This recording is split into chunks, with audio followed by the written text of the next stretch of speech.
bayinya atau calon anaknya hanya gara-gara prosedur rapid test. Karena hal itulah yang membuat saya sampai protes kepada ID kemarin. Dan ya, saya sekarang di sel tidak apa-apa. Yang penting tidak ada lagi ibu-ibu yang harus kehilangan bayinya. Semoga nanti ada banyak orang yang baik dan bahasanya santun, yang ahli bahasa bisa juga mengkritik persoalan-persoalan sosial hari ini, itu yang diharapkan. Ini begitu cepat sekali ini status gimana tanggapan?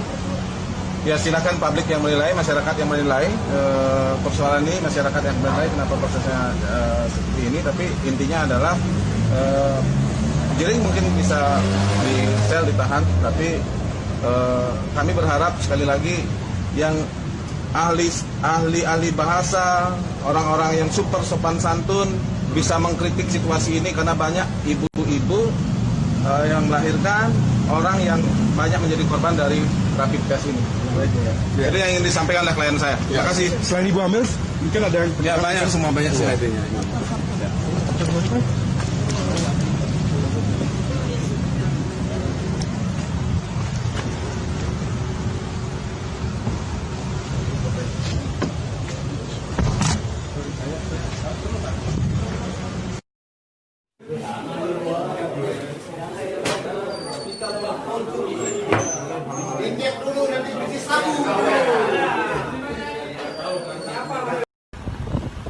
And fuck new normal, okay? Fuck new normal.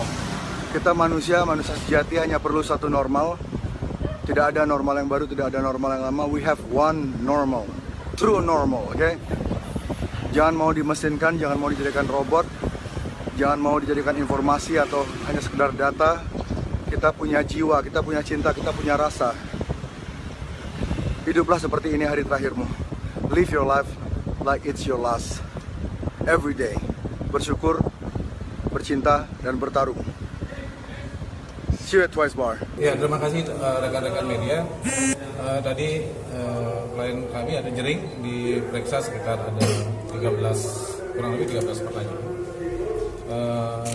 terkait dengan beberapa postingan Instagram dengan akun JRXID tertanggal 13 Juni 2020 dan postingan tertanggal 15 Juni 2020. Dan terhadap itu tadi sudah dijelaskan bahwa pertama tidak ada kebencian terhadap dokter secara pribadi terhadap tenaga kesehatan maupun kebencian terhadap ID. Bahwa apa yang dilakukan, yang dijelaskan tadi, yang dilakukan itu adalah dalam rangka kritik, berharap besar justru kepada ID agar karena ID satu-satunya yang dijawab tadi ya, ID adalah satu-satunya organisasi profesi kedokteran di Indonesia ya, dan diakui oleh undang-undang, sehingga pada saat memposting tentang ID itu adalah situasinya ada peristiwa-peristiwa ibu hamil banyak yang kemudian diwajibkan rapid test sebagai syarat pelayanan. Oleh karena itu kemudian ada kerugian-kerugian, termasuk ada yang meninggal, sehingga itu yang tadi dijelaskan membuat kerugian, dan akhirnya bertanyanya kepada ID karena itu bagian dari percaya ID ini adalah punya kekuatan penuh untuk mengubah kebijakan yang lebih baik gitu. Itu aja sih. Bagaimana terkait dengan kata kacungnya itu tadi? Apakah juga dipertanyakan di pemeriksaan? Kata kacung itu soal tafsir saja, dan itu bukan apa namanya. Karena kacung itu kan istilahnya bukan budak belian gitu ya. Itu kacung itu ya pelayan atau dalam KBBI gitu. Jadi sebetulnya dan tafsirnya itu juga bukan sebagai budak belian. Ya, ID itu yang diharapkan adalah memang tidak hanya ikut agenda-agenda WHO gitu. Gitu sih prinsipnya yang tadi ya. Berapa pertanyaan tadi? Sekitar 13. Terus masih saksi? Sementara masih saksi. Ada upaya rekonsiliasi dengan ID? Iya, tadi juga kita jelaskan di keterangan tambahan bahwa di depan penyidik bahwa pada prinsipnya kami rekan kami itu memang mengutamakan mediasi karena ini masalahnya adalah persepsi. Persepsi Jering adalah persepsi mengkritik, mungkin persepsi ID adalah merasa dihina, sehingga persepsi ini harusnya ditemukan di diskusi begitu aja, sehingga alatnya adalah mediasi atau rekonsiliasi, tergantung nanti pihak ID juga seperti apa. Karena sekali lagi yang disampaikan oleh Jering adalah justru itu adalah bagian dari harapan kepada ID, karena ID punya power yang penuh sebagai satu-satunya organisasi profesi, sebagai agen of change dan juga di dalam ADRT-nya. Dan harapan itu makanya di postingannya minta penjelasan, Jering minta penjelasan ID terhadap masalah penggunaan rapid test dalam layanan rumah sakit kritik, dan dibalasnya dengan pengaduan gitu. Ya, inilah pentingnya ini ya, bagi saya sih di sini pentingnya untuk segera klarifikasi. Jadi itu yang terbaik. Status saya tentang ID itu kan meminta penjelasan. Jadi alangkah baiknya jika ID mau berdialog dengan saya langsung, sehingga kita bisa bertemu di titik yang ideal gitu. Jadi sebenarnya sih menurut saya sih semua ini sebenarnya bisa diomongin, karena saya tuh murni tidak ada kebencian, tidak ada niat untuk menjatuhkan nama ID, karena saya percaya penuh, saya menaruh harapan besar kepada ID. Saya percaya mereka punya kemampuan, kecerdasan, data segala macam untuk melakukan sesuatu untuk merubah regulasi yang merugikan rakyat kecil ini. Tapi karena mereka diam, makanya saya minta penjelasan. Karena mereka tidak bisa memberi saya penjelasan, akhirnya ujungnya seperti ini. Dengan kasus ini, apakah ke depan akan mempertanyakan sesuatu dengan lebih santun? Mungkin.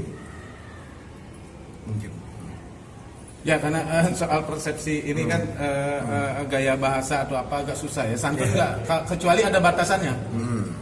Mana yang santun, mana yang tidak santun, ukurannya berapa gitu. Kalau ada derajatnya, berapa derajat dia santun, berapa tidak, itu mungkin bisa diukur. Kan absurd soal santun itu soal persepsi kan. Iya. Yang jelas kan saya tidak ada nuduh ID sebagai organisasi korup atau organisasi yang pembohong atau organisasi yang licik atau organisasi yang yang istilahnya kasar itu. Itu kalau menurut saya sih persepsi saya pribadi, kata kacung itu ya tidak rendah, itu sama dengan sebenarnya tidak ada menyebut ikatan idiot dengan NCD. Oh, nggak pernah ngomong ikatan idiot. Maksudnya kacung berarti apa di situ? Ya pelayan, maksudnya Sesuai KBBI.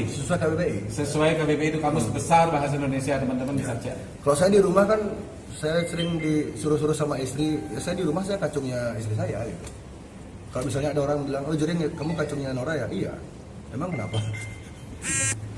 Tapi bukan budak belian. Bukan budak belian. Kalau budak belian itu lebih rendah. Itu tidak punya budak belian itu tidak pernah merdeka atas dirinya gitu. Itu budak belian. Makanya Jering tidak menggunakan diksi budak belian. Tidak. Kalau saya dibilang kacung biasa-biasa. Segera cabut syarat rapid test sebagai syarat untuk menerima layanan kesehatan. Karena sudah terbukti merugikan banyak pihak, dan dokter-dokter juga sudah menyatakan membuat statement jika ahli-ahli sudah membuat statement jika rapid test itu tidak akurat dan tidak cocok, tidak layak dijadikan syarat layanan kesehatan. Jadi segera cabut itu aja lah, biar rakyat-rakyat yang kita semua tahu kan di sejak pandemi ini semua orang susah, semua orang kesulitan. Jadi kenapa harus ditambah problem mereka? Jika ada solusi untuk meringankan beban hidup mereka, ya lakukan saja. Jika tidak berbahaya kan untuk apa? Nanti kalau tes PCR setuju ya? Kalau ada tes PCR setuju? Swab maksudnya. Sama sih, maksudnya sepanjang dipakai alat administrasi, syarat administrasi ya tidak setuju. Kalau sebagai alat kesehatan tidak ada problem, rapid diterima. Sebagai alat pendeteksi antibody ya rapid, memang terus apa? Selain itu, kalau pendeteksi virus ya swab. Tapi kalau dijadikan alat administrasi, syarat administrasi itu problem, syarat pekerjaan, syarat perjalanan, syarat layanan kesehatan, terus dapat surat 14 hari. Memangnya setelah dapat surat bebas COVID 14 hari karena tes itu terus virus nggak berani dekat. Kan itu logika yang keliru juga gitu. Keluar dari lab juga bisa terpapar, tapi bawa surat bebas COVID selama 14 hari. Virusnya bisa baca itu. Virusnya setelah itu dilakukan karena belum ada obat atau belum ada pencegahan. Seperti apa? Ya solusinya kita kan bayar pajak, solusinya suruh pemerintah.